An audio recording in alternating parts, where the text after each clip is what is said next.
নমস্কার, কেমন আছেন সবাই? আশা করি সবাই খুব ভালো আছেন। আমরাও ভালো আছি। আমার চ্যানেলে আপনাদের সবাইকে অনেক, অনেক স্বাগত। তো আজকে দেখুন এই যে শিলনোড়ায় মশলা করা হচ্ছে কারণ কারেন্ট নেই। সকাল ৯ টার সময় কারেন্ট চলে গেছে। আজকে রবিবার ছুটির দিন। আমরা জানতাম না যে কারেন্ট থাকবে না। সকালবেলা উঠে শুনছি যে কারেন্ট থাকবে না। জলও পাইনি আজকে টাইম জল। তো রান্নাবান্না হচ্ছে। তো হঠাৎ করে আজকে ইনি বললেন আমি রান্না করব ছুটিতে যখন আছি। তো আজকে বাসন্তী পোলাও আর কাসুরি চিকেন হবে।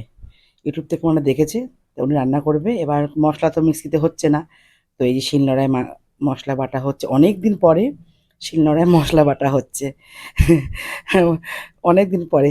এবার তাই বলছি যে নে, বলছে আমার খেতে ইচ্ছা বলেছে হয়েছে বলে তাই আমি করছি। তা আজকে রান্নাটা ও করবে, ওর কাজগুলো আমি করব আর আমার কাজটা আজকে ও করবে না, তুই কর, কারেন্ট নেই। কারেন্ট নাকি ৯টার সময় মানে কারেন্ট নাকি ৯টার সময় গিয়েছে আর কারেন্ট ৫টার সময় আসবে। এই গরমে, তার মধ্যে ওয়েদার খুব খারাপ। বাইরে তো বৃষ্টি হচ্ছে, একদম মেঘলা, রোদ নেই। তার মধ্যে যদি কারেন্ট না থাকে কি মুশকিল। জলও আসবে না, কিছুই না। আমরা জানতামই না। তো এই যে রান্না বসে গেছে।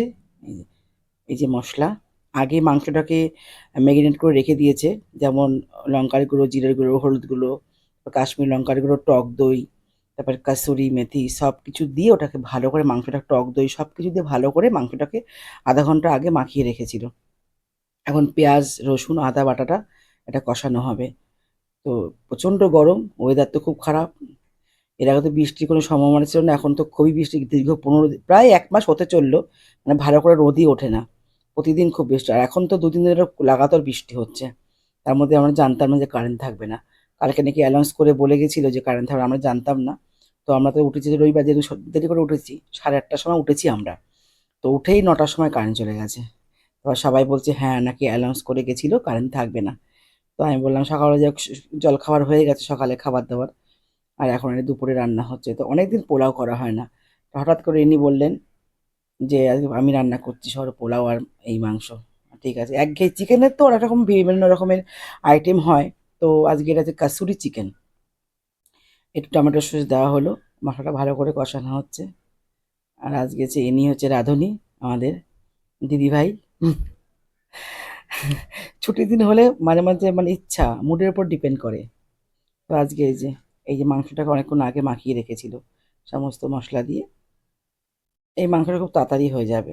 দেখি নতুন মানে কাসুরি মেথি যে দিয়ে কোনোদিনও আমরা মাংস খাইনি, প্রথমবার। আমি তো বলছি ওকে, জানি না তুই কেমন রান্না, এবার দেখো না। রান্না মোটামুটি কেউ দেখে দেখে ভালোই রান্না করে, এমনি অভ্যাস নেই, কিন্তু সবই করতে পারে।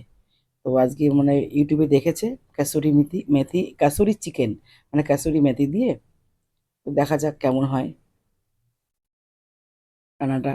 তো আমি আবার ইয়ার্কি মেরে বলছি কি রে, খাওয়া যাবে তো নাকি? এই কাসুরি মেথি দিয়ে মাংস তো কোনোদিন খাইনি, এবার দেখো না খেয়ে।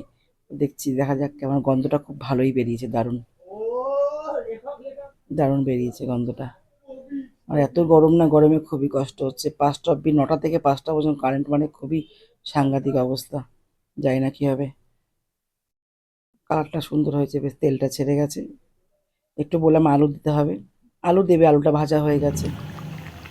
আলু দিয়ে দেওয়া হয়েছে, কারণ আলু সেদ্ধ হবে না। মাংসে একটু আলু না দিলে ভাল লাগে না। মাংসে চিলি চিকেনটা আলাদা ব্যাপার, কিন্তু মাংসটা একটু আলু না দিলে ভাল লাগে না। তো অনেকটা কষানো হয়ে গেছে, আর একটু বাকি আছে। একটু কষা কষাই হবে মাংসটা বলছে। ব্যাস হয়ে গেছে মাংসটা। এবার গরম মশলা দিয়ে দেওয়া হলো, মাংস রেডি। এপাশে গরম জল বসানো হয়েছে পোলাওর জন্য। আর ফুটন্ত জল লাগবে, ব্যাস মাংস রেডি হয়ে গেছে। আলু সিদ্ধ হয়ে গেছে। এই একটু কষা কষা হবে, সামান্য ঝোল রাখা হয়েছে, এটা আস্তে আস্তে ঠান্ডা হয়ে যাবে।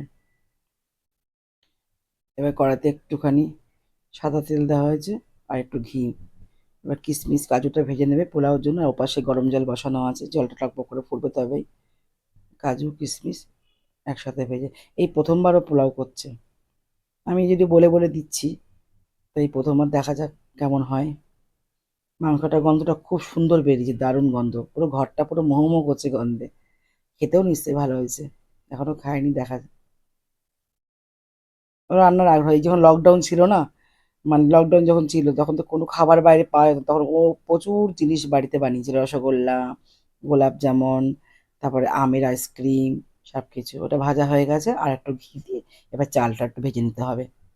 চালটা আগে থেকে একটু ঘি, একটু নুন আর একটুখানি আদা বাটা দিয়ে আর একটু একটু সামান্য ফুড কালার দিয়ে চালটাকে আগে থেকে আধা ঘন্টা আগে ধুয়ে মাখিয়ে রেখেছিলাম। এবার একটু তেজপাতা ফোড়ন দেওয়া হলো, গরম মশলা আর ফোড়ন দেওয়া হলো এই ঘিয়ের মধ্যেই। এবার চালগুলো একটু ভেজে নিতে হবে হালকা। কালারটা বেশি দেওয়া হয়নি, সামান্য একটু ফুড কালার দেওয়া হয়েছে। আস্তে আস্তে কালারটা এসে ভাজতে ভাজতে এইসব খাবার হলে তো কোনো কথাই নেই। আর আমার ভাত রান্না হয়ে গেছিলো জানেন তো, আমার ভাত রান্না হয়ে গেছিলো। সেই ভাত এখনো সব ফ্রিজে রেখে দিলাম। মানে দুপুরে সকালে খাওয়া, সকালবেলা যাই অল্প করে খাওয়া হয়েছে, আর দুপুরের ভাতটা পুরো ফ্রিজে রেখে দিলাম। চালটা একটু হালকা করে ভেজে দিতে হবে। এদিকে জল ফুটে গেছে টকবক করে, এবার চালটা দিয়ে দিতে হবে। এটা বেশি সময় লাগে না, গোবিন্দভোগ চাল তো, খুব মানে সাবধানে করতে হয়, একটু গলে গেলে আর হবে না। হয়ে গেছে ভাজা, আর একটু হলেই হয়ে যাবে। এই 1 কেজি মতন চাল আছে, বেশিটা না।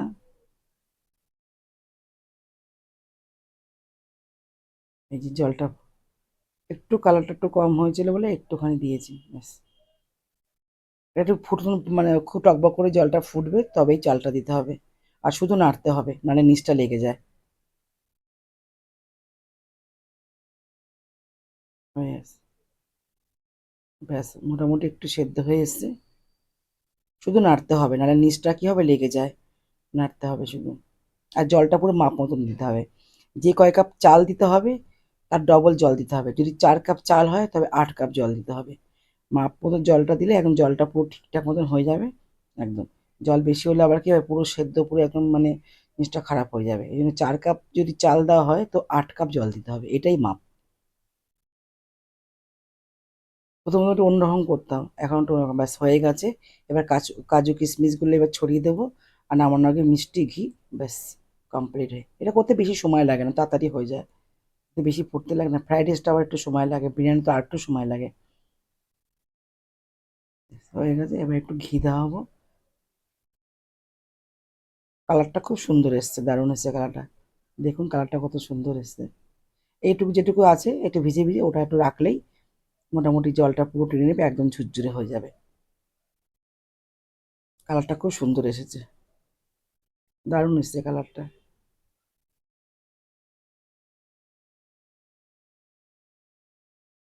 হয়ে গেছে, এবার একটু ঘি ওপর থেকে ছড়িয়ে দেবো। ব্যাস, রেডি পোলাও আমাদের। সব ঠিক আছে, মিষ্টি মিষ্টি সব ঠিকই আছে। যেটুকু একটুখানি ভিজে ভিজে আছে ওটা একটুখানি রেখে দিলেই ঠান্ডা হলে মোটামুটি ঝুরঝুরে হয়ে যাবে। বেলাও হয়ে গেছে অনেক। জল তো আসেনি, যত ট্যাঙ্কির জল ছিল সব জলে সব কাজকর্ম সব হয়ে গেছে। সমস্ত ট্যাঙ্কির জল থেকে জল আসেনি, ট্যাঙ্কি পুরো ফাঁকা হয়ে গেছে। চলুন তাহলে, বেলা হলে সবাইকে খেতে দিয়ে দিই। ছেলে মেয়ে আগে খেয়ে নিয়েছে, কারণ ওর বাবা একটু বাইরে একটু গেছিলো দরকারের জন্য। তা এখন প্রায় 3টে বাজে। তো ছেলে মেয়েকে বললাম তোরা খেয়ে নে, তোর বাবা আসলে তারপর আমরা খেয়ে নেবো। তো এখন হাজব্যান্ড এসছে বাড়িতে, এখন আমরা খাবো। ওদের খাওয়া হয়ে গেছে 2টোর সময়।